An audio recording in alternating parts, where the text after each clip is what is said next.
Nós temos caminhado aqui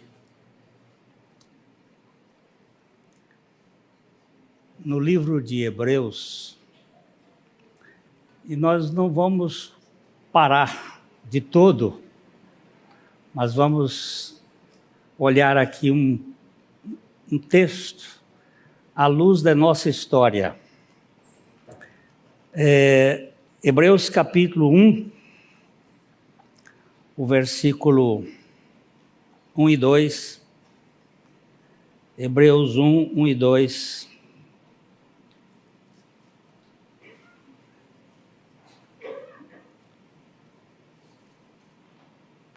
Que diz aí? Havendo o quê? Deus outrora falado. Quantas vezes? Muitas vezes. De quantas maneiras? De muitas maneiras. Ele falou a quem?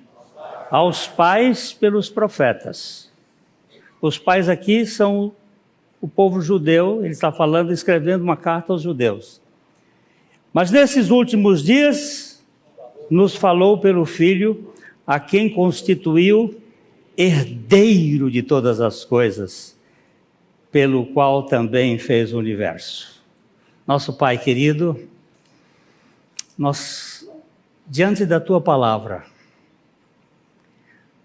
nós pedimos ao Senhor que da mesma maneira que Tu inspiraste,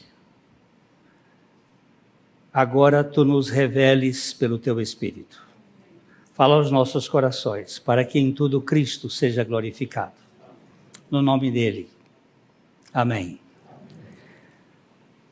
Nós falamos aqui numa outra ocasião das maneiras de Deus falar. Vamos fazer uma recapitulação. Deus falou na criação com a sua palavra gerando as coisas. No capítulo 1 de Gênesis, no versículo 3, nós temos ali Deus criando em primeira mão a luz. Disse Deus, haja luz, e houve luz. A luz é a matéria-prima da criação. E os estudiosos estão dizendo que é exatamente isto. É a matéria-prima da criação. No Salmo 33, no versículo 9, o salmista vai dizer que foi tudo criado pela palavra. Pois ele o quê? Falou. E tudo se fez. Ele ordenou e tudo passou a existir. Então, há uma linguagem criacionista de Deus.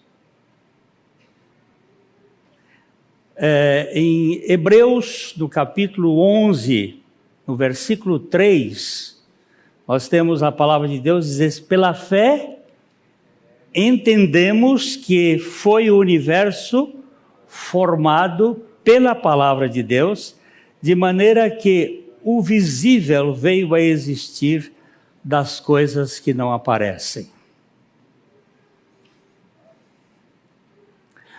Por trás dos prótons, elétrons e nêutrons, dos quarks e todos os substratos do átomo, está a palavra de Deus. Deus falou. Deus fala através da criação. Ele não só falou para criar, mas ele fala através da criação. Nós vimos aqui outra vez no Salmo 19, versículos de 1 a 6, o grande discurso da criação. Os céus proclamam ou declaram a glória de Deus e o firmamento anuncia as obras das suas mãos.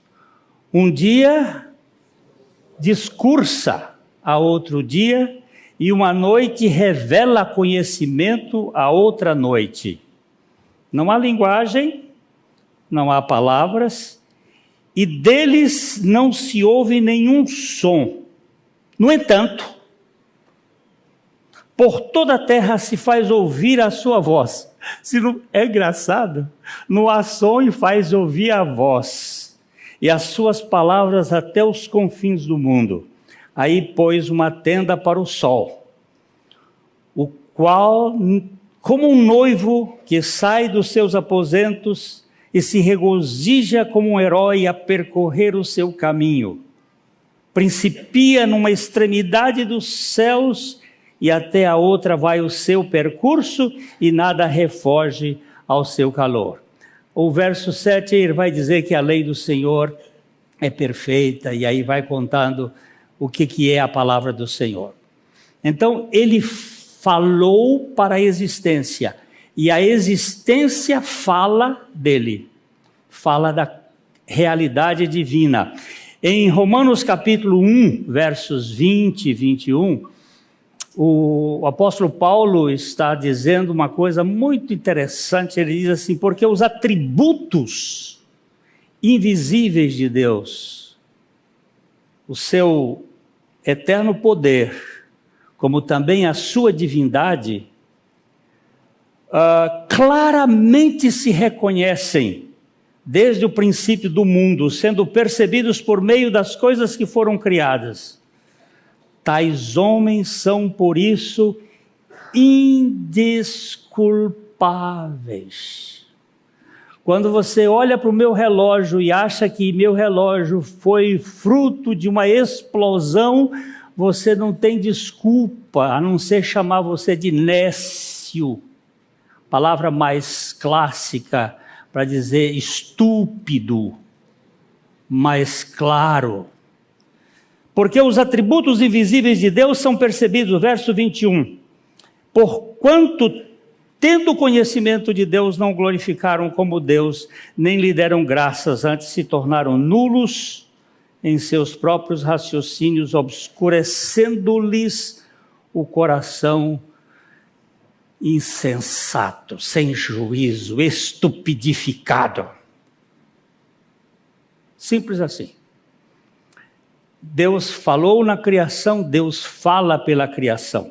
Deus falou através dos anjos. Os anjos também têm um discurso. Ainda que eu fale a língua dos homens e dos anjos, se não tiver amor, serei como um metal que soa. Eles também falam. Nós vimos hoje, o pastor Maurício leu aqui Daniel capítulo 9, versículo 21. Vamos dar um olho, recordar este versículo 21 e 22. Ele diz: falava eu ainda, Daniel, estava muito fraquinho, ele falava ainda na sua oração, quando o homem Gabriel, você vê como é que ele chamou o anjo, porque ele tinha uma teofania, um aparecimento como homem, mas era um homem que voava, é engraçado, parecia o Homem-Aranha, né? O homem que eu tinha observado na minha visão no princípio, veio rapidamente voando e me tocou a hora do sacrifício da tarde. E o verso 22 diz assim: ele queria instruir-me, falou comigo e disse: Daniel, agora saí para fazer-te entender o sentido. Você está vendo os anjos falando, a linguagem dos anjos, a linguagem de Deus. Maria, aquela jovenzinha, ela recebeu a visita do anjo Gabriel. Está em Lucas capítulo 1, verso 26. Ela estava no 6º mês, foi o anjo Gabriel enviado da parte de Deus para uma cidade da Galiléia chamada Nazaré. E há uma virgem desposada com um certo homem da casa de Davi, cujo nome era José. A virgem chamava-se Maria. E entrando o anjo onde ela estava, disse: alegra-te muito favorecida, o Senhor é contigo. Então Deus falou para a criação, Deus fala através da criação, Deus fala pelos anjos, falou muitas vezes por anjos. Nós temos muitos textos que vão dizer isto. Ele falou e fala. pelos sonhos. Eu hoje quero falar um pouquinho sobre um sonho que ele falou. Ele fala por sonhos. Nós temos o caso de Jacó, nós temos o caso de José, nós temos o caso de Daniel, nós temos Paulo tendo sonhos e Deus falando através de sonhos. Existem sonhos bobos, existem sonhos que são pesadelos, mas existem sonhos reveladores. E ele revela tanto aos seus como aos do mundo. O Nabucodonosor, por exemplo, teve uns 2 sonhos extremamente importantes que Deus falou através desses sonhos. E ele falou com José, não é? Vamos só citar esse em Mateus 1:20. Ele falou para José, o marido da Maria, quando ponderava nestas coisas, eis que lhe apareceu em sonho um anjo do Senhor, dizendo: José, filho de Davi, não temas receber Maria, sua mulher, porque o que nela foi gerado é do Espírito Santo. Esse homem, ele me faz tirar o chapéu. Você sabe que eu tenho uma admiração por esse José. Pouco se diz dele. Mas ele estava desposado, ele estava prometido à sua noiva. Ele ainda não tinha tido relacionamento, mas já era um casamento. Ele já estava, de certo modo, comprometido. E aí ele percebe que a barriga da noiva está crescendo. E ele ponderou que ele não podia fazer escândalo. E ele quis sair assim de modo de um homem llano, educado, quis sair do relacionamento, e ele tem esse sonho, e um anjo falou com ele. E Maria sabia que ela estava grávida pelo Espírito Santo, porque ela não tinha ido em nenhum motel, ela não tinha tido encontro, mas ele não tinha nenhuma prova. Ele não teve ninguém para dizer, ele não ser o anjo que veio em sonho. E ele tomou aquilo como certo. Para mim, esse José é o tipo da fé. Creu na palavra e descansou. Deus falou pelos profetas, como nós lemos ali, havendo Deus outrora falado muitas vezes, de muitas maneiras aos pais, pelos profetas. Está cheio. Desde o profeta Abraão, nós temos Deus falando, isso na estrutura patriarcal, mas ele falou pelo profeta Noé. Nós temos Deus falando. Antes de haver escritura, ele falou com Abraão, e Abraão falou depois. Muitos profetas falaram. Ele também fala pela nossa consciência. Em Romanos capítulo 2, versículos 14 a 16, diz assim: quanto mais os gentios, que não têm lei, procedem por natureza de conformidade com a lei, não tendo lei, servem eles de lei para si mesmos. Estes mostram a norma da lei gravada no seu coração, testemunhando-lhes também a consciência e os pensamentos, os seus pensamentos, mutuamente acusando-se ou defendendo-se. No dia em que Deus, por meio de Cristo Jesus, julgar os segredos dos homens de conformidade com o meu evangelho. Aqui mostra que a consciência do homem é uma linguagem. No meio mais distante, onde pessoas nunca ouviram nada da palavra de Deus, tem uma consciência onde estão marcados os princípios e os mandamentos de Deus. Eles são universais. Todas as gentes do mundo têm na sua consciência uma linguagem de Deus. Deus fala pelas Escrituras. Isso aí para nós parece mais fácil, né?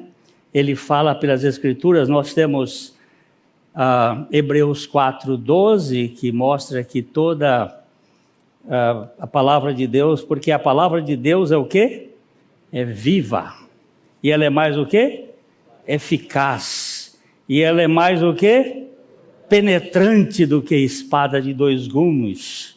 E ela penetra até o ponto de dividir a alma do espírito, juntas e medulas, e apta para discernir os pensamentos e propósitos do coração.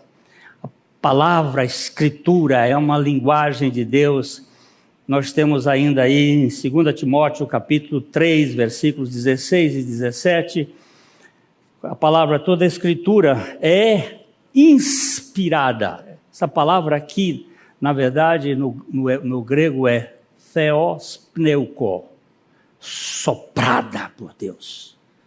Ele soprou a palavra de Deus e ela é útil para o ensino, para a repreensão, para a correção, para a educação na justiça, a fim de que o homem de Deus seja perfeito e perfeitamente habilitado para toda boa obra. E finalmente, e mais conclusivo, e mais indiscutível, ele nos falou pelo Filho, a quem constituiu herdeiro de todas as coisas. Isso é maravilhoso. Jesus é a linguagem, é o verbo que se fez carne, é a linguagem concreta. É a linguagem conclusiva e final de Deus para nós. Nele, nós temos o discurso mais perfeito e a linguagem mais cabal. Ele é o nosso tudo. Hoje pela manhã, o Márcio Frois trouxe um estudo muito precioso sobre a igreja de Laodiceia, em que ele mostrou que o problema de Laodiceia, como também era o problema de Colossos, era a cristologia. Eles estavam colocando Cristo no lugar secundário, fazendo Cristo ser menos. Eles puseram até Cristo do lado de fora, que ele está batendo a porta. E quando nós perdemos Cristo de vista, nós entramos realmente numa desordem. Mas eu queria falar hoje aqui só uma história do sonho. Deus falou e fala por sonhos. Não vamos dar crédito a todo sonho, mas os sonhos, muitas vezes Deus tem ensinado e Ele continua falando por sonhos. Em 1979, eu hospedei na nossa casa, a Carmita e eu, nós hospedamos o pastor Frederico Vitols. Frederico Vitols foi o pastor fundador desta igreja. Eu tenho aqui na minha frente a irmã Olga, de 101 anos de idade. Ela é das primeiras da geração de 1939. Está aqui firme e forte. Vai fazer 101. Daqui quanto tempo? Dia 21. Dia 21 ela faz 101. E é das primeiras. E o Frederico Vitols esteve na nossa casa. Ele veio para a comemoração dos 40 anos de história dessa igreja. Era um homem muito querido. Talvez o maior hebraísta que eu conheci pessoalmente. Ele era um estudioso da Bíblia e do hebraico, foi professor muitos anos. E ele me contou uma história. Ele disse: você sabe, Glênio, como essa igreja surgiu? E ele disse: olha,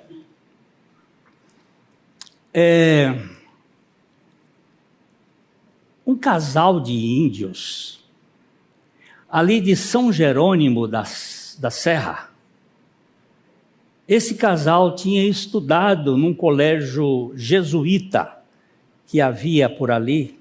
Eles eram caigangues, E eles estudaram até uma certa escolaridade, e eles catavam café. Vocês se lembram que o norte do Paraná, ele surge na veia do café. E esse casal estava catando café numa fazenda na região de Rolândia.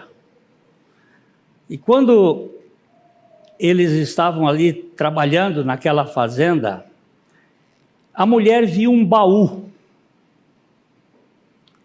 na casa da senhora onde ela estava trabalhando. Ela olhou para aquela senhora, falou para o marido: olha o baú do sonho. Ela tinha tido um sonho de um baú, e que dentro desse baú tinha um livro de capa preta. E ela falou para o marido: olha o baú do sonho, é esse aqui. Aí chegou para a mulher e disse: senhora, por acaso a senhora tem um livro de capa preta dentro desse baú? E a mulher fez o sinal da cruz e disse: cruz credo, eu tenho sim. Mas o padre disse que esse livro era um livro apócrifo, que era falso. É uma Bíblia de um protestante que me deu. E eu não podia ler esse livro, porque ele só tem 66 livros. Ela disse: a senhora me vende esse livro? Ela disse: não, eu te dou. Eu quero tirar essa praga de dentro da minha casa. E ela pegou o livro, fez a catação e sumiu. E desapareceu. Isso foi por volta de 1936, 36 para 37. Lá pelo ano de 1938, eles apareceram na Igreja Presbiteriana Independente da Rua Mato Grosso.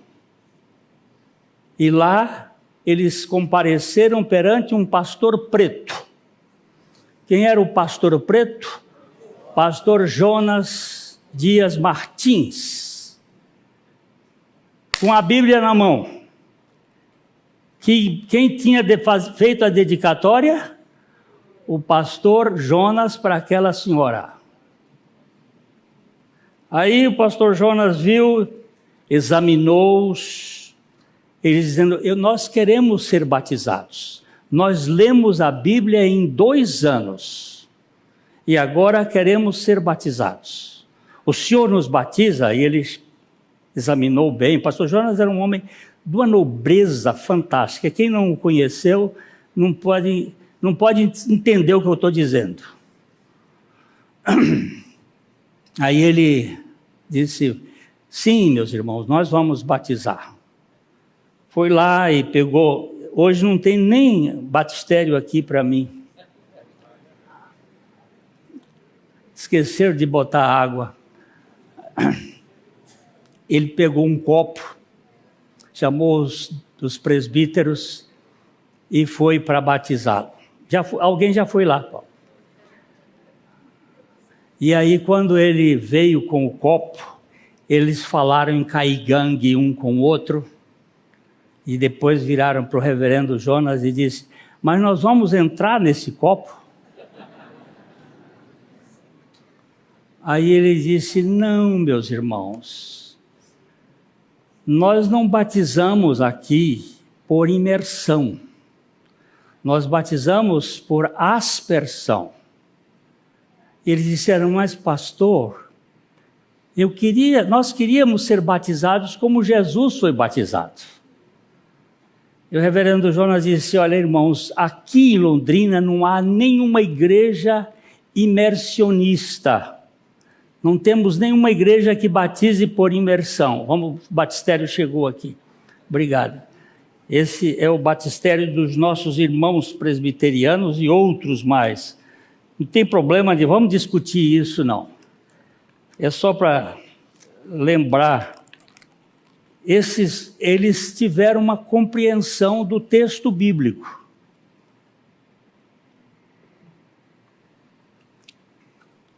Aí o reverendo Jonas disse: irmãos, vocês querem ser batizados por imersão? Eu vou escrever uma carta para um pastor amigo meu que mora em Assis, pastor Frederico Vitols. E vocês vão lá e com essa carta que eu vou apresentar, ele vai batizar vocês. E eles então foram a pé, de Londrina até Assis. São 125 quilômetros. É 200 quilômetros, porque era muito curvento, né?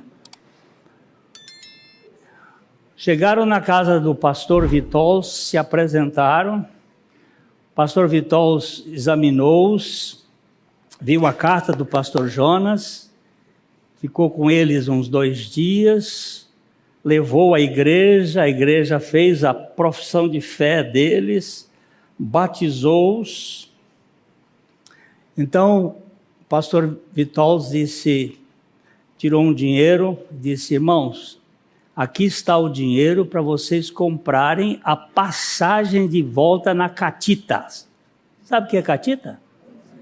Não sabem, não? Foi os primeiros ônibus da Garcia. Olha, isso é 1938.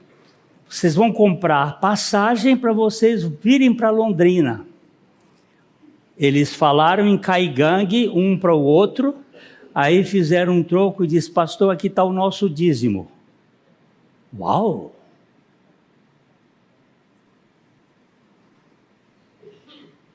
Nunca tiveram pastor para instruir, só lendo a Bíblia. Por causa de um sonho. Aí eles vieram, o pastor Vitols disse assim: meus irmãos, ele chamava-se João e ela Maria.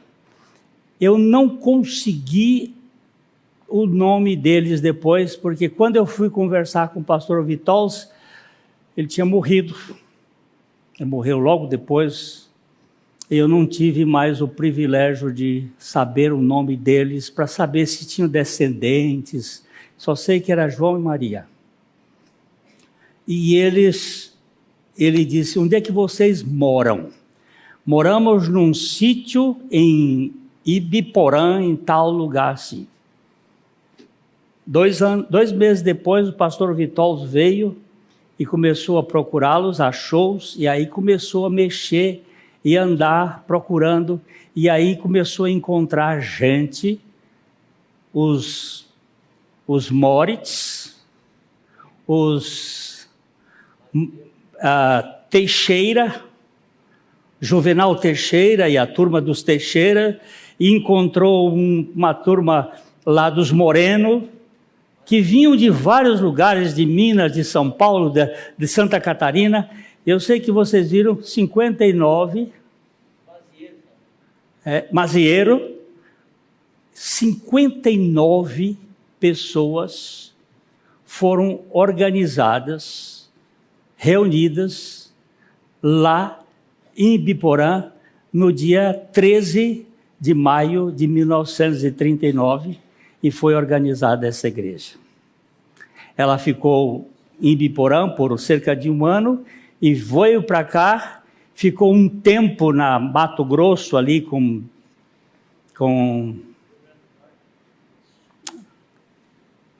Maranhão, depois foi para Rio Grande do Norte, e de lá para cá. Esse terreno, a companhia de terra, ela doava terrenos para as igrejas. A igreja presbiteriana ficou ali na Benjamin Constant, a igreja metodista ficou lá no bosque, ali na frente, e eles dividiam. E esse terreno aqui ficou para a igreja Holiness. Mas tinha uma coisa lá, um artigo que dizia: se em 2 anos você não construísse, você perdia o terreno. E o terreno estava aqui há 4 anos sem construção, e o pastor Luiz de Assis, que estava pastoreando a igreja lá no Rio Grande do Norte, quer dizer, na rua Rio Grande do Norte, entrou e o pedido, e a companhia de terra deu esses 2 terrenos. Aquele terreno de lá não é do tempo, foi comprado pelo pastor Eliseu Ximenes. Mas o que eu queria dizer é que um sonho fala de uma coisa que a gente precisa entender. Muitas vezes Deus fala através dos sonhos. Aquela mulher e aquele homem leram a linguagem inspirada de Deus. Por este conhecimento, por essa leitura, eles conheceram aquele que é a linguagem final, que é Jesus Cristo. Eu sei que hoje existem muitas formas de evangelização, mas a melhor forma de evangelização é a palavra de Deus, é ler a palavra de Deus, é conhecer a palavra de Deus, é através da palavra. Paulo diz a Timóteo: pregue a palavra, e diz: prossiga na leitura.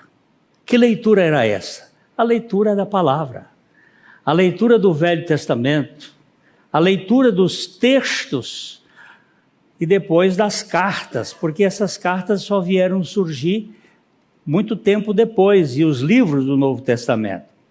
Então, meus irmãos, nós temos uma história desta igreja marcada pela palavra.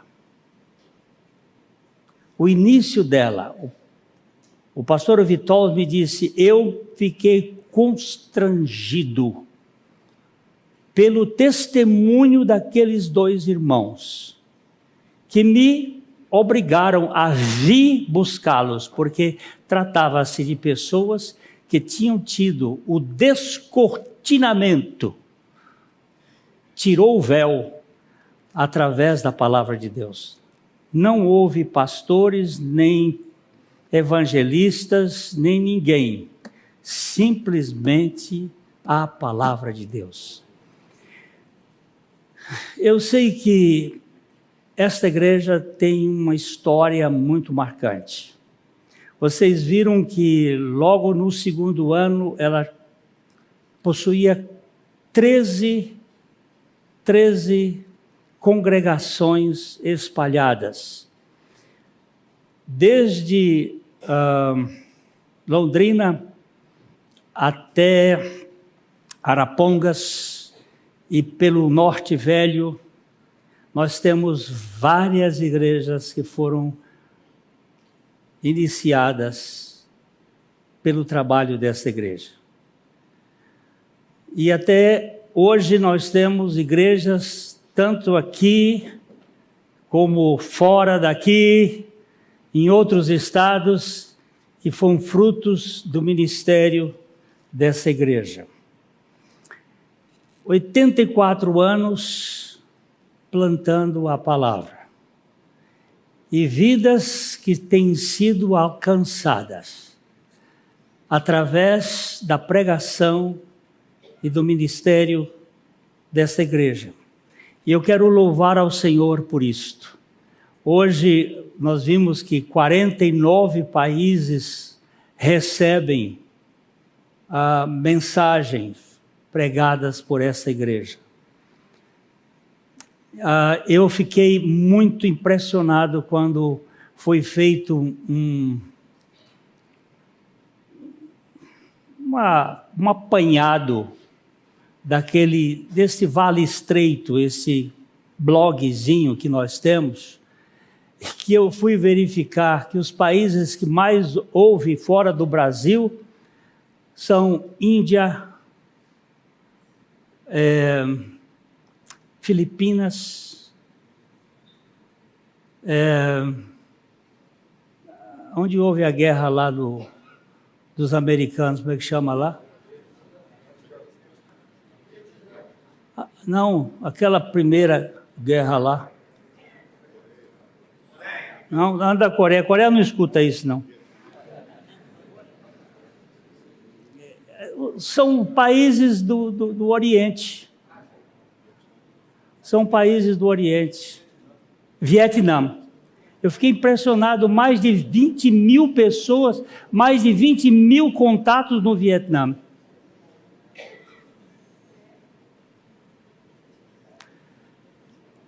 Tem Deus falando de muitas maneiras, Ele vai falando através da sua palavra, e nós não podemos perder tempo com discussões inúteis. Nós temos uma mensagem que Deus levantou aqui nessa igreja, através de um homem, um pastor itinerante, que colocou uma semente de Cristo crucificado e nós crucificados juntamente com Ele. E isso tem tido efeito muito grande na vida de muitas pessoas. Eu posso olhar de um lado para o outro e ver o bafo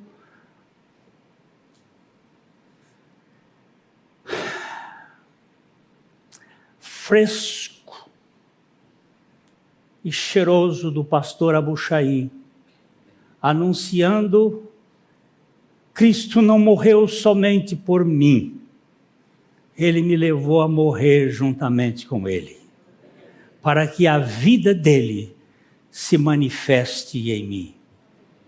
E a nossa visão é esta: conhecer a Cristo crucificado e fazê-lo conhecido por todo lugar, por meio da graça. Não conhecer apenas intelectualmente, doutrinariamente, mas conhecê-lo experimentalmente. Cristo não morreu apenas por mim, Ele me fez morrer juntamente com Ele, para que a vida dele seja a minha vida. Então, meus irmãos, eu louvo a Deus pelo sonho da irmã Maria. Ela vai ficar na minha vida só como a irmã Maria, esposa do irmão João, que tiveram o privilégio de ler a Bíblia em 2 anos e, pela revelação do Espírito Santo, tomarem uma posição que deu origem a esta comunidade. Você, às vezes, está querendo coisas novas.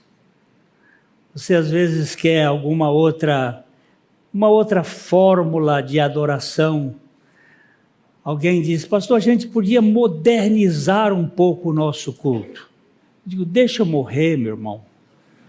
Vamos continuar do jeito que nós estamos, porque esse jeito simples de olhar somente para Jesus, o autor e o consumador da nossa fé, e olhar para a palavra de Deus. Quando eu morrer, você pode fazer o que quiser, ou quando eu sair da minha insignificante posição de ser, como disse o Márcio hoje pela manhã, quando se mexe nesse assunto de Cristo aqui, os pastores ficam ferozes. E fica mesmo. Se você me quiser falar mal de mim, pode. Não só pode, como eu vou lhe ajudar. Vou lhe ajudar a falar e ver mais defeitos que você não viu. Mas se você quiser meter o bedelho na pregação de Cristo crucificado, você vai ter um leão feroz para lutar contra isso, porque não temos outra mensagem a não ser Jesus Cristo e esse crucificado, o poder de Deus para a salvação de todo aquele que crê, e que nos levou a morrer juntamente com Ele, para que Cristo seja o tudo em nós. Eu louvo a Deus por esta igreja e pela história dessa igreja, nesses 84 anos, que o Senhor continue operando nela, para que mais vidas sejam alcançadas, seja aqui ou seja em outra parte do mundo, mas que vidas sejam alcançadas por esta mensagem.